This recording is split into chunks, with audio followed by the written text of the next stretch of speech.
आप देख रहे हैं पुलिस महानगर। पिछले दिनों गुड़ी पाड़वा के मौके पर मनसे यानी महाराष्ट्र नवनिर्माण सेना के प्रमुख राज ठाकरे ने मस्जिदों में लाउडस्पीकर पर अजान देने और उन लाउडस्पीकर को बंद न करने पर मस्जिद के सामने हनुमान चालीसा बजाने और मुमरा शहर के मदरसों की छानबीन करने वाला बयान दिया था। पहले आप राज ठाकरे द्वारा दिए गए बयान सुने। जी परिस्थिती मुंबऱ्याची आहे असलेल्या मदरशांवरती एकदा धाडी टाका, तुम्हाला काय काय गोष्टी हाताला लागतील ते तुम्हाला कळेल। पण या मशिदींवरती लागलेले भोंगे हे खाली उतरवावेच लागतील। या सरकारला हा निर्णय घ्यावाच लागेल। आजच सांगतोय, आत्ता सांगतोय, दिल्लीच्या बाहेर हे भोंगे लागतील त्याच्या दुप्पट समोर स्पीकर लावायचे आणि हनुमान चालीसा लावायचा। इसके बाद महाराष्ट्र में हर किसी ने राज ठाकरे के इस बयान की निंदा की। महाराष्ट्र के गृह निर्माण मंत्री और मुमरा के एमएलए जितेंद्र आव्हाड ने राज ठाकरे के मुमरा के मदरसों की छानबीन करने वाले बयान पर क्या कहा, आप सुने। तो कुछ राज ठाकरे जी ने भाषण में कहा, जैसे कि मुमरा में आप कोई भी मदरसे में जाइए तो आपको क्या हाथ में लगेगा पता चलेगा। लेकिन मैं राज ठाकरे को खुला आह्वान देना चाहता हूँ, चैलेंज देना चाहता हूँ कि आप महाराष्ट्र में किसी भी मदरसे में जाइए, 24 घंटे में किसी भी वक्त पहुंचिए और वहां दाढ़ी करने का उस्तरा निकाल के दिखाइए। मैं मेरी राजनीति छोड़ दूंगा। बिना वजह ऐसी बातें करके, दो समाज में द्वेष करके उनमें आग लगाने का काम छोड़ देना। वहीं मुंबई के मलाड जोगेश्वरी में लगभग 500 मनसे पदाधिकारियों ने राज ठाकरे के इस भड़काऊ बयान के बाद मनसे पार्टी से इस्तीफा दे दिया।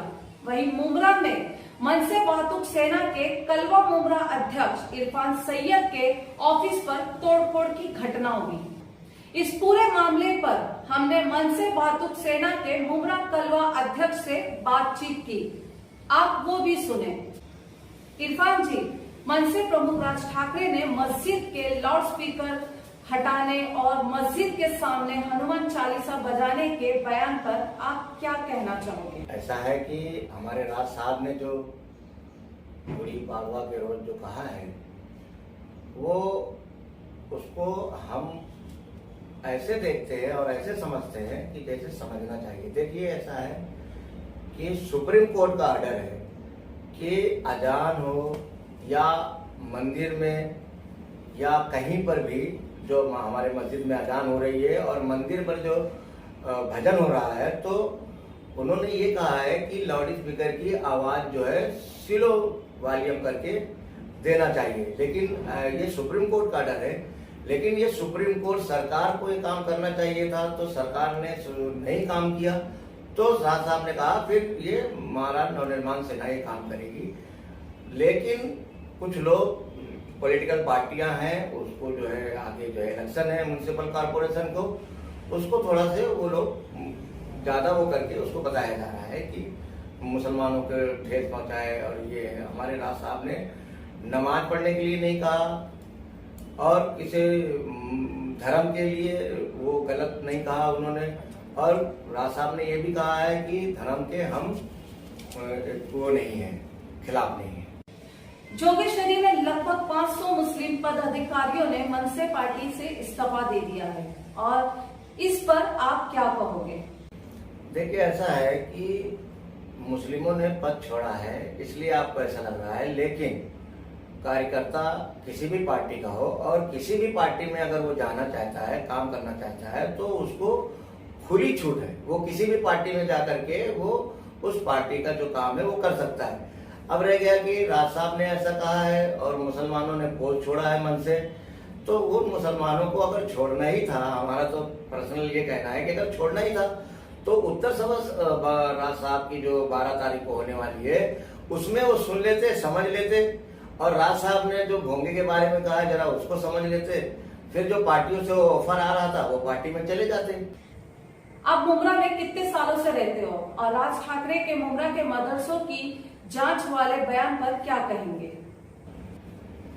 देखिए, मैं मुमरा में, ये करीब देखा जाए तो ये मेरा गांव है, मुमरा मेरा शहर है। मैं यहाँ पर 35 से करीब 40 साल से करीबन मैं यहाँ पर रहता हूँ। और राज साहब का जो बयान है मदरसों को लेकर के, तो राज साहब ने ये कहा है कि भाई हमारे जो मदरसे में है वो जो एडी का लेकर के जो सरकार बहुत ज्यादा जो जांच करवा रही है, तो मदरसे में भी अगर जाएंगे तो हमारे मदरसे से तो मैं भी पढ़ा हुआ हूँ, मैं भी मुसलमान हूँ।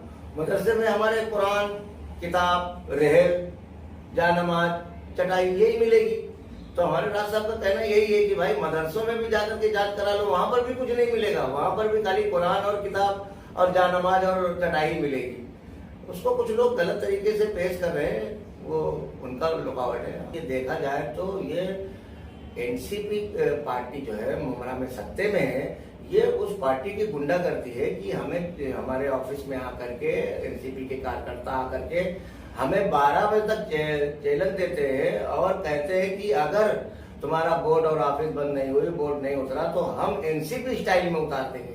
तो ये एनसीपी सत्ते में है, सत्ते के नशे की वजह से उनके कार्यकर्ता गुंडागर्दी कर रहे हैं। ये खुला एनसीपी की गुंडागर्दी है कि जो मनसे के ऑफिस में आकर के धमकाया जा रहा है, डराया जा रहा है, ऑफर दिया जा रहा है। मुझे एनसीपी में आने में मुझसे कहा जा रहा है कि आप एनसीपी ज्वाइन करो।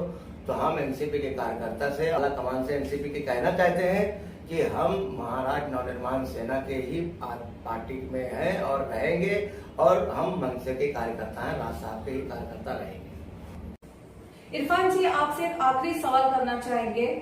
आप भी एक मुस्लिम हो और एक मुस्लिम इलाके में आप भी रहते हो, तो राज ठाकरे ने जो बयान दिया है तो आप पे कितना प्रेशर होगा, और क्या आप ये मनसे की पार्टी छोड़ोगे या अभी भी उसी में रहोगे, इस पर आप क्या कहोगे? देखिए, ऐसा है कि मुस्लिम इलाका तो है, मैं खुद मुस्लिम हूँ, मेरा इरफान सैयद नाम है। मुस्लिम इलाके होने की वजह से मेरे ऊपर प्रेशर है कि भाई आप पार्टी छोड़ दीजिए, हमारे पार्टी में आ जाइए। जब हम किसी पार्टी को हम नहीं ज्वाइन कर रहे हैं और हम इसी पार्टी में हैं, तो हमारे ऊपर जाहिर है कि दबाव है, हमारे ऊपर धमकियां भी हैं, हमारे जान की खतरा भी है कि हो सकता है कि कुछ लोग हमारे जान के ऊपर अटैक भी करें मुझ पर।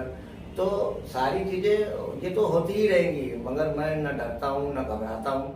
मैं मुस्लिम हूँ, मुस्लिम कार्यकर्ता मनसे का हूँ और कार्यकर्ता ही रहूंगा। रह गया सवाल पार्टी का, तो आने वाला वक्त बताएगा कि हम तो कौन सी पार्टी में जा सकते हैं या नहीं जा सकते, वो तो आने वाला वक्त बताएगा। तो आपने सुना इरफान सैयद ने क्या कहा। जिस तरह से इरफान सैयद ने मनसे पार्टी और पार्टी में रहना या न रहना कहा है, ये तो आने वाला समय ही बताएगा। तो तमाम खबरों को देखने के लिए देखते रहिए पुलिस महानगर।